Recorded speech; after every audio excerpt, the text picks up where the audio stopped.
scuola. Se a scuola noi, anziché diciamo raddrizzare le cose storte che vengono dette in famiglia, perché molte cose storte vengono dette in famiglia, non solo a proposito dell'omosessualità, ma anche per esempio dell'immigrazione, quindi dei diversi in generale. Ecco, ma cioè, lo stesso discorso che abbiamo fatto quando abbiamo fatto gli incontri contro la violenza sulle donne, certo, il discorso è sempre quello. Siamo sempre lì. Esatto. Che se c'è un'agenzia culturale o di formativa che agisce in un certo modo e che per secoli ha agito in modo repressivo, sessuofobico, perché la Chiesa, per quanto io adesso sia estremamente contenta che ci sia Papa Francesco, perché mi piace molto, a parte il fatto che Francesco come riferimento a San Francesco, pur essendo laica, però io ho sempre amato e credo che amerò sempre San Francesco, però da laica lo dico, da agnostica, diciamo così, mi definisco agnostica. Però voglio dire, è lì che bisogna agire molto. Io sono molto convinta della funzione formativa della scuola e dell'importanza di riprendere anche a incidere nella formazione il più possibile aperta e laica delle nuove generazioni. Poi concordo con te a proposito del clima culturale che c'è a Cagliari, ma negli ultimi 2 o 3 anni io ho visto un cambiamento rilevante, ho partecipato a Gay Pride, io stessa prima forse avevo un po' di, ero un po' titubante, invece poi a un certo punto mi è diventato così spontaneo per partecipare da persona che pur essendo eterosessuale però si sente molto vicina a chi invece non è eterosessuale, è mica obbligatorio essere eterosessuale. Sì, volevo abbracciare mentalmente la signora dopo che si alza me la spupazzo per un paio, a parte che è venuta al Pride, quindi se viene da Alghero attraverso sul 28 la faccio salire sul carro, sarà la mia madrina sul carro personale.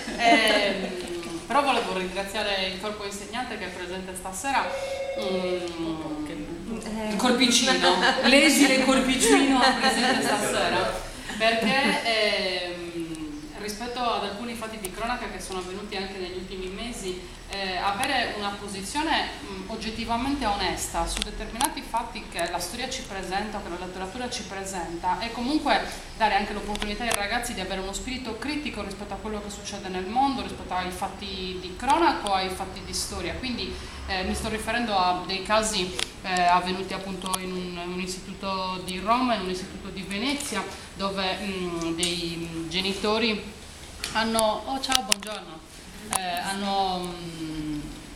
contestato un determinato programma che le insegnanti portavano avanti. Allora, io sono figlia di un liceo classico, tanti anni fa la mia insegnante ci propose 2 piani, oltre le materie normali, ci propose 2 piani di studi, ovvero potete scegliere le nuove tecnologie oppure le diversità in base alla vostra scelta. Ed è esattamente quello che hanno fatto a Giulio Cesare. In base alla vostra scelta noi svilupperemo un percorso formativo, si svilupperà che ogni mese dovete leggere un libro, fare una relazione, intuonarvi con questa roba, presentarmela, raccontarmela, però imparerete a parlare di narratori esterni, interni, cioè imparerete a gestire la letteratura da un altro punto di vista. Comunque il tema scelto fu appunto la diversità, che si sviluppò in anzianità, in colore della pelle, si sviluppò in sessualità, si sviluppò in disabilità, cioè la diversità proposta. Purtroppo quell'insegnante fece solo quell'anno con noi perché alcuni genitori si lamentarono, e non sto scherzando, cioè l'ho rincontrata da poco, penso che sia stata l'esperienza più formativa che ho avuto tra università e liceo, perché ci ha dato l'opportunità di avere uno spirito critico rispetto al tema della diversità, che siamo tutti diversi, cioè fino a prova contraria io domani esco di casa, rimango paralizzata, divento diversa in qualche cosa, cioè sono diversa perché ho 20 kg in più, cioè, capito? Sono diversa perché mi stanno venendo i capelli bianchi, cioè sono diversa per ogni cosa.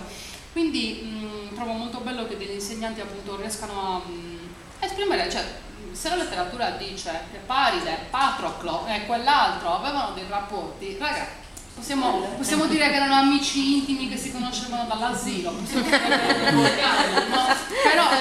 guardavano con un occhio perché quella aveva più muscoli, l'altro faceva più addominali, ok, però la verità è quella. Rispetto ai fatti di cronaca che purtroppo in questo periodo stanno diventando un po' pressanti, avere degli insegnanti che mantengono il giusto rapporto etico verso la materia, verso l'alunno, secondo me è una forma di rispetto anche non solo verso il ruolo che loro rappresentano, ma verso anche l'alunno che si trovano davanti, che comunque ha una mente di informazione e ha bisogno di formarsi con la materia, ma anche di autoformarsi sviluppandosi in quella materia. E il fatto che siete venuti al Pride per me, guarda, è proprio, voglio la vostra foto con Chiedetto, ve lo dico. Sì, perché il Pride non è, cioè, il Pride, facciamoci un discorso, allora il Pride non è per allora, è per, ma non è solo, non è una cosa, non esclude l'altra.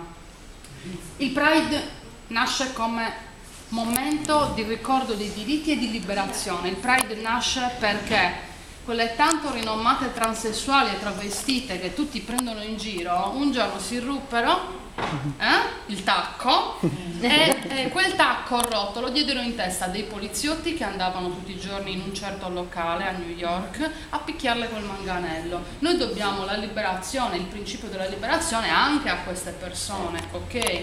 E noi ogni anno lo ricordiamo. Poi il fatto che sia una festa dove ci sono un sacco di omosessuali, di lesbiche, di transgender, di bisessuali, perché esistono anche loro, c'è spazio un po' per tutti, non significa che però non si possa ricordare come, adesso la sto allargando, un momento di liberazione. Qualcuno un giorno nella vita si è rotto le scatole di essere preso a calci. Okay. E questo vale non solo per i diritti degli omosessuali, vale per i diritti di tutti. Poi, aspetta, do la parola perché sono più lunga di Franco, se inizio a parlare, ciao. Chiudete pure. Se la contendiamo. Come? No, facciamo una cosa. Non dobbiamo interrompere. No, io finisco. Io sono alla premessa, ai ringraziamenti. Poi mi sono capito. Silvia, alle 8 la biblioteca chiusa. No, c'è anche voi. No, prego, quindi continua. No, io volevo riallacciarmi al fatto che tu hai detto del Pride, che è una situazione. A me è capitato i primi 2 anni del Pride che è stato fatto a Cagliari, ogni tanto mi capita di regalare abbracci in città. Perciò... tu? Sì, infatti. No, la gamba di questa sera. E allora ho deciso al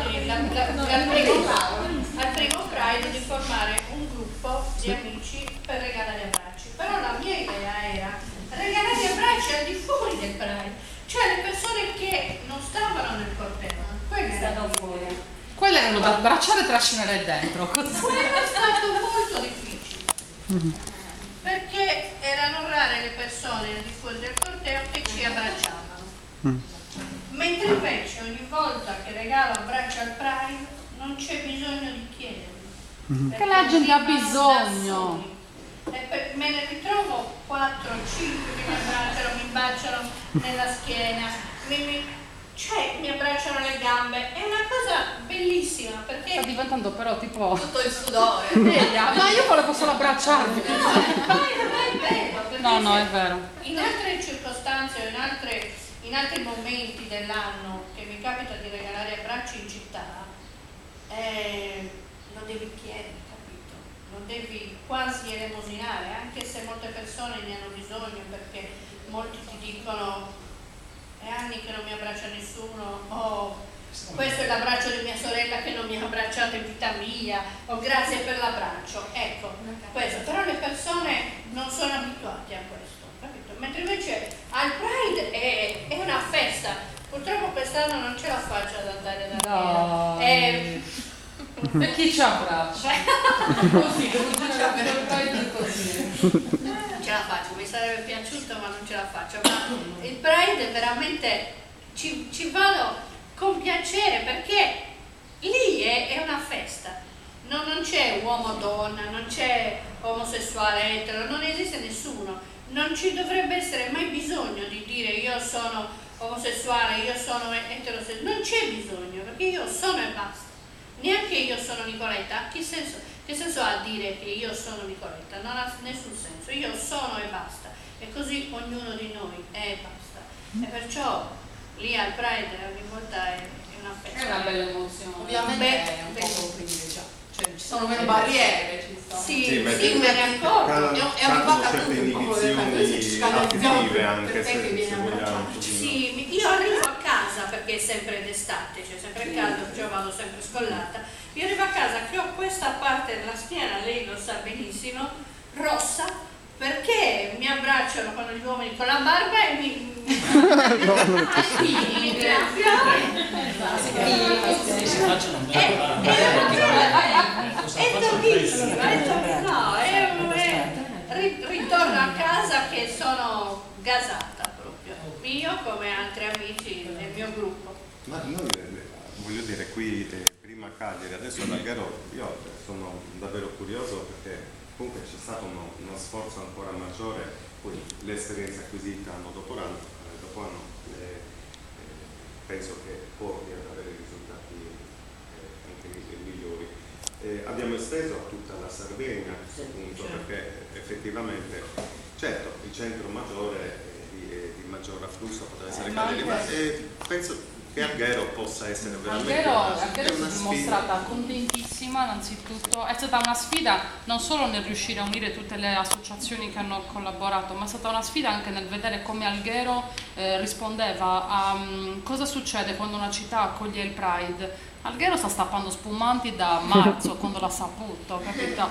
Ogni volta che giri nella strada c'è gente che stappa uno spumante. Sia perché Alghero è già di per sé, credo, una città turistica, e questo non farà altro che portare altro turismo, quindi c'è anche un rovescio della medaglia.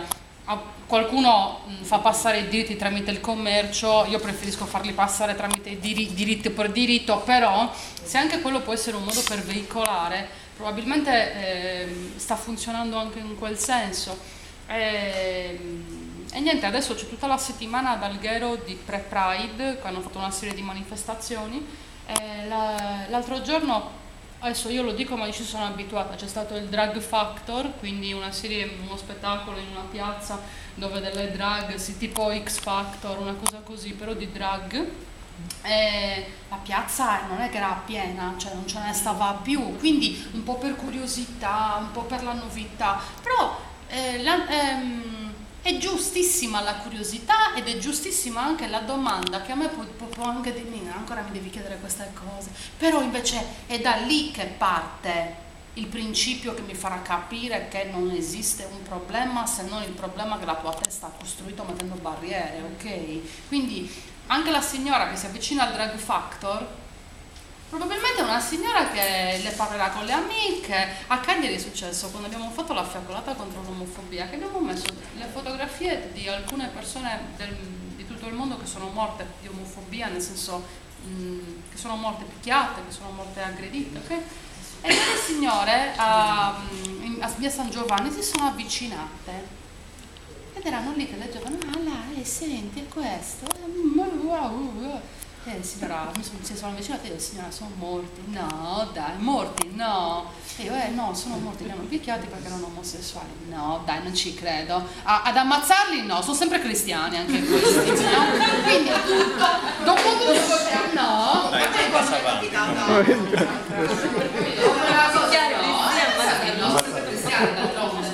però probabilmente in questa semplice, in questa frase semplicissima, loro comunque mi stanno dicendo che c'è il rispetto per la vita, probabilmente non capiscono il meccanismo che due uomini si amano, perché vabbè le donne non le contemplano neanche, però le donne si ami, no? Però mi stanno dicendo a loro modo che loro la violenza non la tollerano, che poi sia per amore di Dio o per voglia di non sporcarsi la casa di sangue, non lo so, però mi stanno dicendo che la violenza a loro per nessuno, ed è importante che inizino a parlarne. Volevo fare una domanda a Sergio se ci parla del personaggio del libro, perché Quale personaggio? è il personaggio principale, Bastiano Bustiano. Però me lo dici Polvere. Nanni Baggio che bisticcia. Bustiano è quello che è morto. Non è lui il personaggio principale. personaggio principale è la voce narrante. Ah, ok. Ossia è Nanni che racconta un pezzo della sua vita, la sua esperienza, praticamente racconta la sua vita. Ma in che periodo si svolge?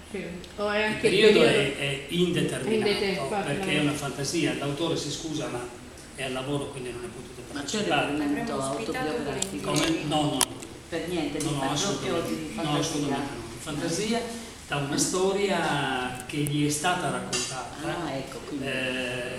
È sicuramente una storia, diciamo se non vera comunque verosimile, perché è una storia normale. Certo, Soltanto potrebbe tenete presente che non a caso è stata scelta di ambientarla in una probabile Barbagia, no? dove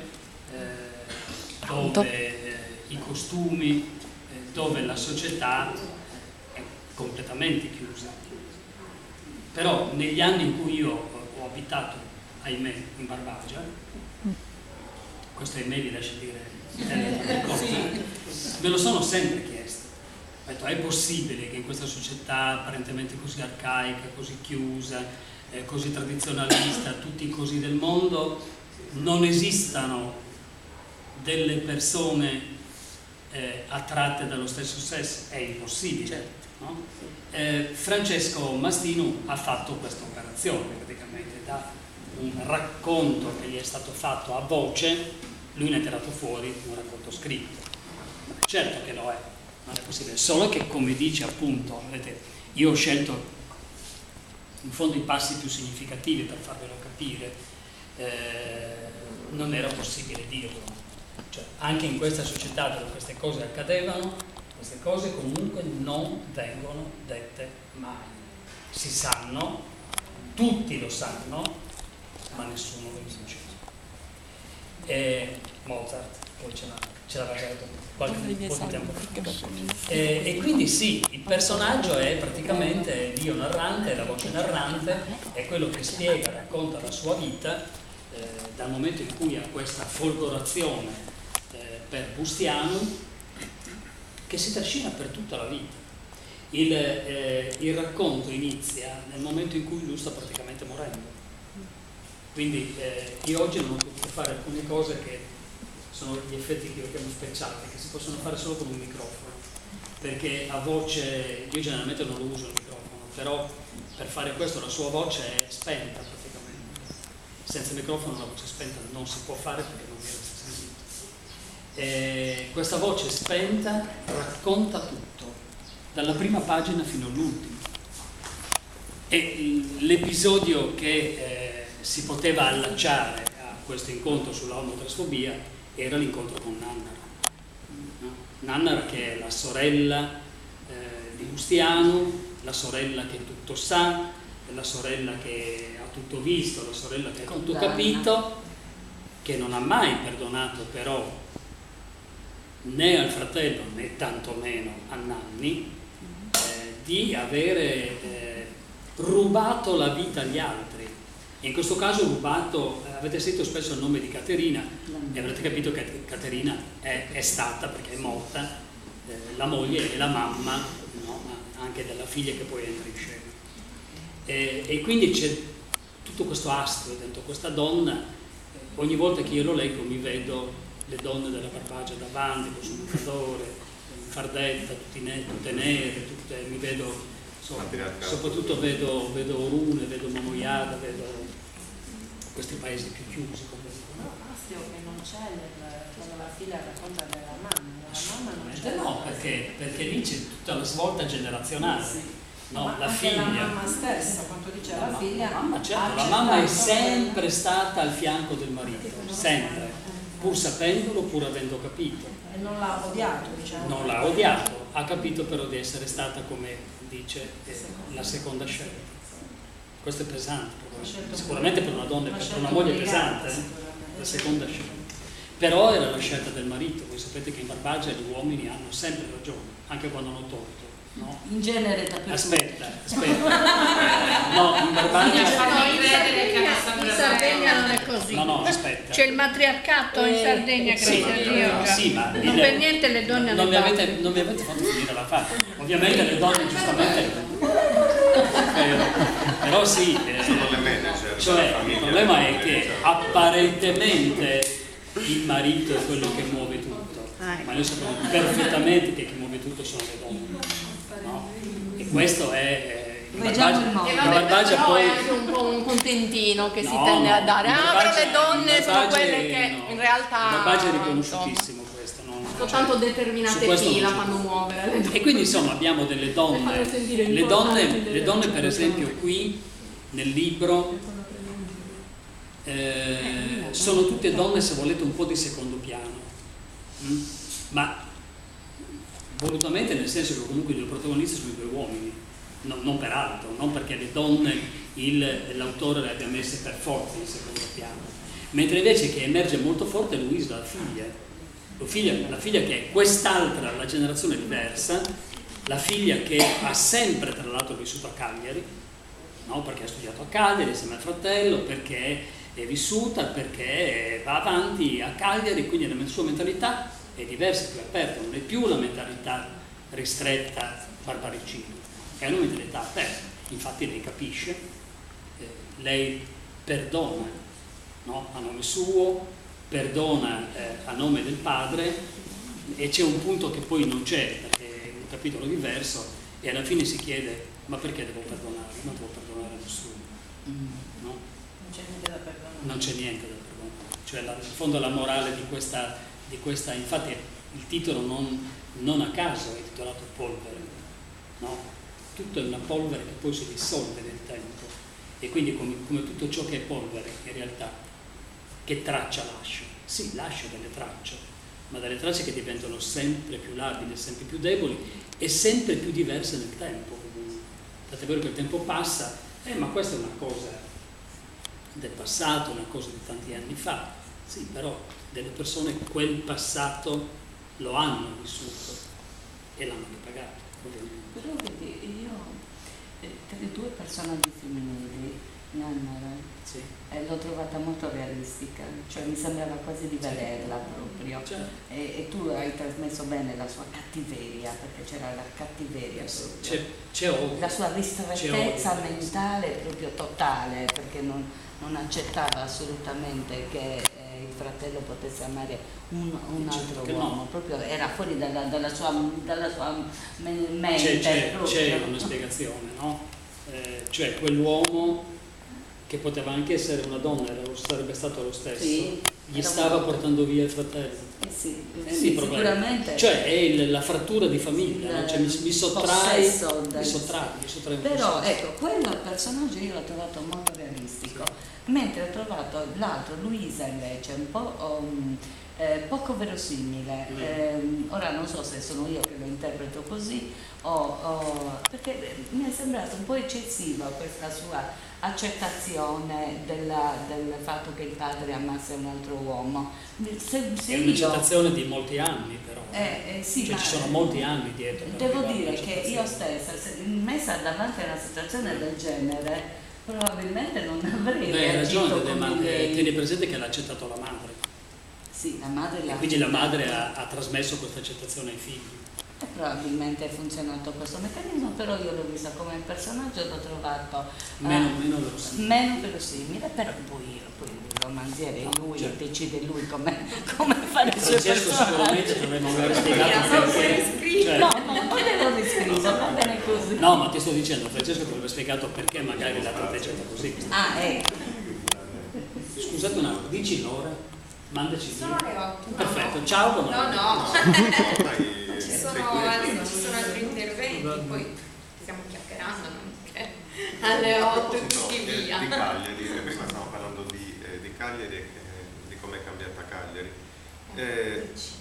Picco, che da qualche anno, oltre naturalmente all'azione eroica dell'arte e delle altre associazioni, c'è stata comunque Benedica Ryanair, insomma, perché ha portato tanta di quella davvero di quell'afflusso, soprattutto poi alla fine a Cagliari in particolar modo, tra Erasmus e comunque giovani, quindi veramente tante culture sotto questo aspetto più avanti di noi, e comunque un scambio culturale e di socializzazione anche per le persone molto.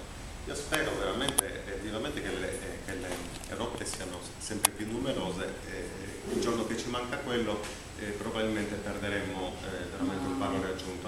Al 18 ci saranno anche i voli transnazionali. Cioè, ma adesso no, mi chiamano dalla Ryanair e mi hanno detto hai fatto una bella pubblicità, quindi ho detto pagatemi allora a quel punto. Transoceani.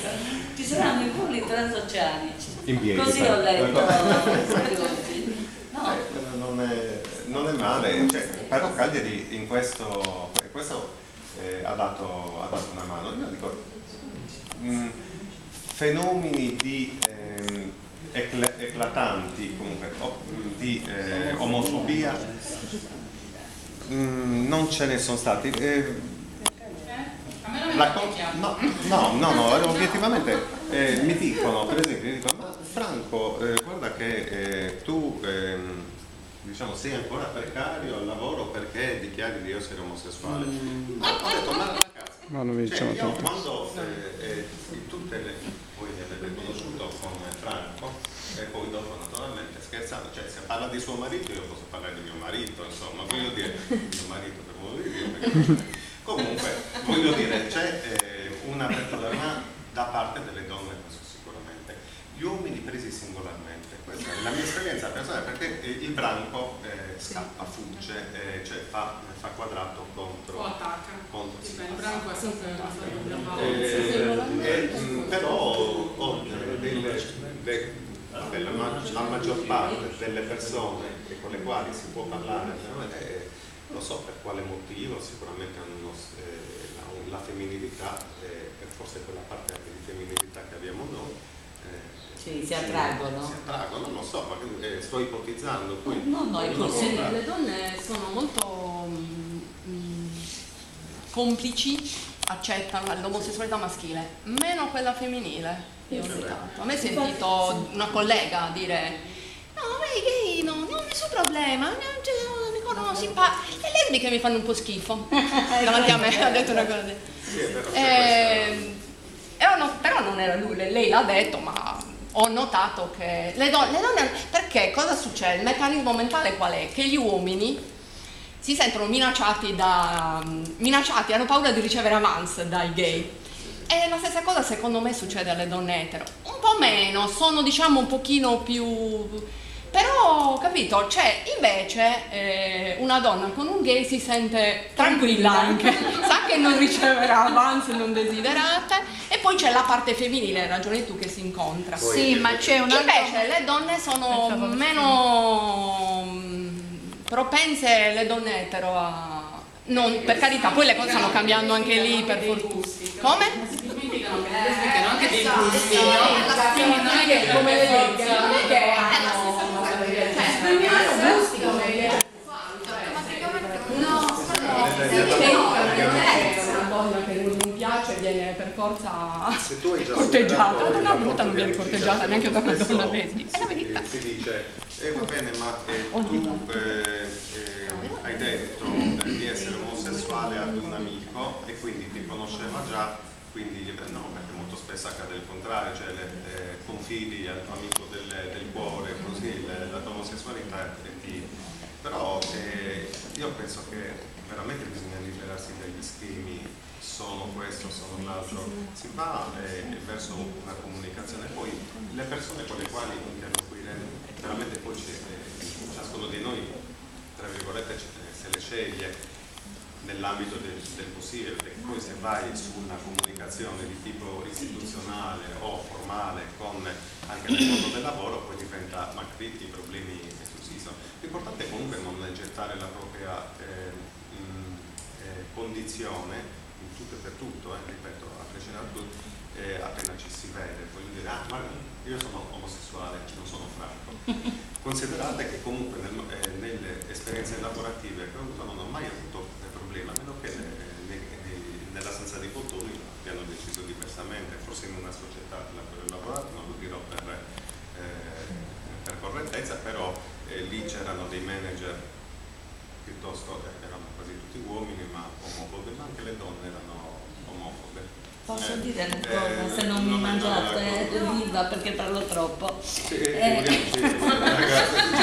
No, io sono, per la mia professione mi porta a parlare molto, per cui a proposito di amicizia tra uomini, donne, tra donne lesbiche e anche omosessuali, mi viene proprio bene questa lettura. Ho fatto una piccola ricerca per prepararmi a questo incontro sulle donne, le scrittrici, le poetesse lesbiche, perché insomma in effetti si finisce per parlare di omosessualità sempre al maschile, un po' di meno, anzi molto di meno al femminile, e forse questo è uno dei limiti che ancora sono presenti a Cagliari nel mondo diciamo generale nella società cagliaritana, insomma. Allora, l'esempio che volevo portare era questo di Marguerite Yourcenar, che è una delle mie scrittrici preferite, forse al primo posto. Allora, lei amava sedurre, questa è una ricerca che ho fatto da Wikipedia, quindi prendetela un pochino anche con le pinze, perché sapete che non tutto quello che c'è su Wikipedia poi è vero, insomma. Comunque ho scoperto che Marguerite Yourcenar era lesbica, io non l'ho mai saputo per esempio, così come ho scoperto che lo era anche Simone de Beauvoir, che pure ha avuto un rapporto intensissimo, che sappiamo, con un uomo, e così tante altre. Allora, Sibilla Leramo, che era la nostra scrittrice forse più conosciuta del primi del Novecento, era bisessuale perché lei era sposata, però poi ha avuto anche storie con donne, e quindi mi sono un po' sorpresa, ma soprattutto mi sono sorpresa dalla Yourcenar, perché dice che lei aveva un grande amore, a un certo punto invece ha incontrato un omosessuale, l'ha incontrato poco prima che Grace Frick, che era la compagna di tutta una vita, morisse nel 1979. Fu lui a restituirla al mondo, quindi questo giovane omosessuale, perché lei poi si era scelto pure giovane, e l'ha portata in giro in tanti viaggi, l'ha accompagnata a Parigi quando la scrittrice ormai ottantenne ebbe l'onore di sedere prima donna nella storia tra gli altezzosi accademici di Francia. Quindi questo per quanto riguarda la Yourcenar, che ci ha raccontato di un amore omosessuale di Adriano e di lui, come si chiamava, che adesso mi sfugge, comunque il suo grande amore, Antino, bravo, me lo devo rileggere il libro proprio quest'estate. Però non sapevo che lei vivesse in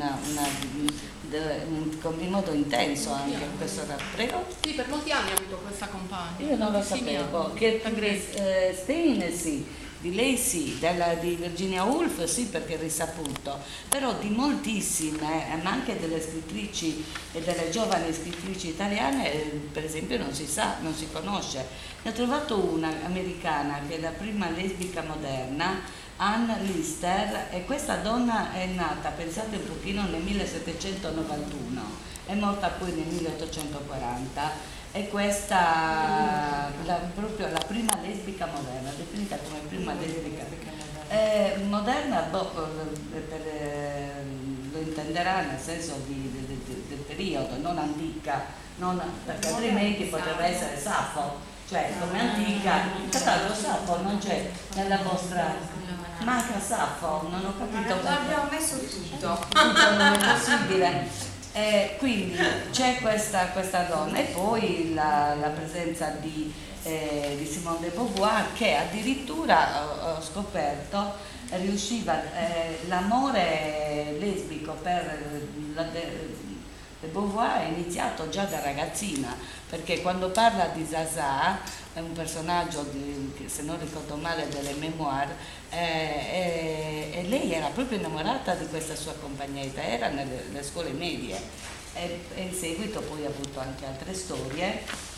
Non solo, qualcuno arrivò a definirla, vabbè, era molto rigida, un orologio, dice, in frigorifero, situazioni pericolose che le causarono la fine la sua carriera scolastica, addirittura, quindi la sua carriera scolastica è finita perché lei ha avuto delle storie con le sue alunne, evidentemente. Quindi insomma tante donne, sempre di più, poi ci sono romanzi definiti anche lesbici. Il primo addirittura, questo è Il pozzo della solitudine del 1928. Ma Quindi, quello è da uccidersi. io non lo so, non l'ho mai letto. Catherine Mansfield per esempio lo stesso, non sapevo. Quindi insomma c'è da farsi una cultura leggendo anche queste pagine. Niente, volevo giusto dare un contributo diciamo, di questo tipo. Ho il vizio dell'insegnante. No, ma bello suggerire anche abbiamo come comunità paolese un sacco di fondi da destinare alla cosa, però comunque sempre bello Comunque avete una suggerire. location bellissima. Ah sì, questo Dobbiamo fare i complimenti, credo che dovreste organizzare. Io non so se organizzate altre cose, specialmente qua, però qua è un posto meraviglioso. Guarda, come ci sono. Anche la pianta fuori è perfetta. Sì, è proprio scenografica. Sì. Peccato che c'è sempre poca gente. Esatto, È quello che non è. peccato che c'è sempre Bisogna essere residente a Monza per poter No. vedere i libri, no? semplicemente iscriversi in biblioteca. Cioè, non viene molto bene. Per studiare va bene. Allora sì, vengono tantissimi studenti, viene poca gente, come diceva Tina, quando organizziamo delle cose tipo questa, perché poi effettivamente utenti della biblioteca ne sono venuti pochissimi, o presentazioni di libri, che è una cosa che facciamo abbastanza di frequente, o altre iniziative simili. Anche se c'è da dire che come location si presta anche a delle cose molto di nicchia con un pubblico, non è molto spesso una quantità di pubblico, è che è bello anche che sia ristretto però intima, molto intima come cosa, a me piace molto. Va bene, ringraziamo la biblioteca, Io ringraziamo nel frattempo l'editrice grazie. che ci Io ha nel frattempo sono ospitato. riuscita a sentire Marco via SMS che mi ha comunicato che purtroppo vabbè, certo, è sopraggiunto un era chiaro che non impegno poteva venire. istituzionale. No, Marco è sempre presente. Lo esatto, costringeremo Marco a è venire sempre perché esatto, infatti si scusava. vestito da drag sul primo cambio. No, ha avuto un impegno improvviso, non è potuto venire perché ha avuto un impegno improvviso, questo bisogna dirlo, se no sarebbe stato presente. Sì, no, mi ha confermato perché io lo chiamavo. Io Dove ero già sei? pronta con un po' di lavoro da proporgli. No, fregata. Il progetto. E grazie naturalmente a tutti Grazie, voi che grazie. siete venuti.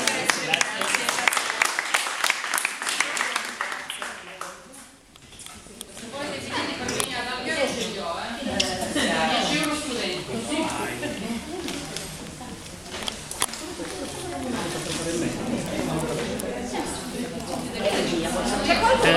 Andavo detto per dare un passaggio a Sergio. Qualcuno che la macchina. Cioè, potevi proporre. Sì, ma lo so, per me è tardi. Dovrei essere alle 8:30. Gabriella, ascolta.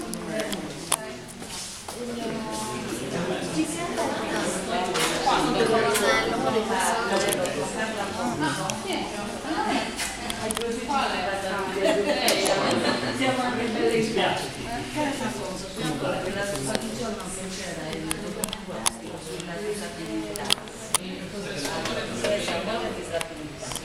Solo che tu stai parlando con Carla e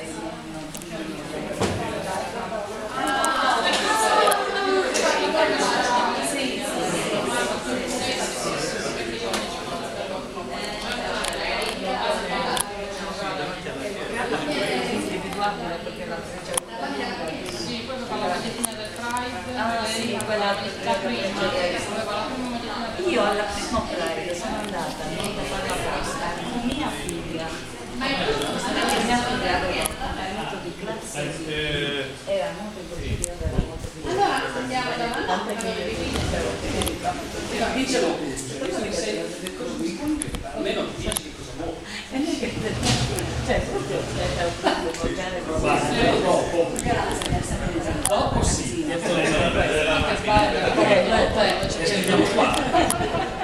Qui. E comunque allora guardata, lei era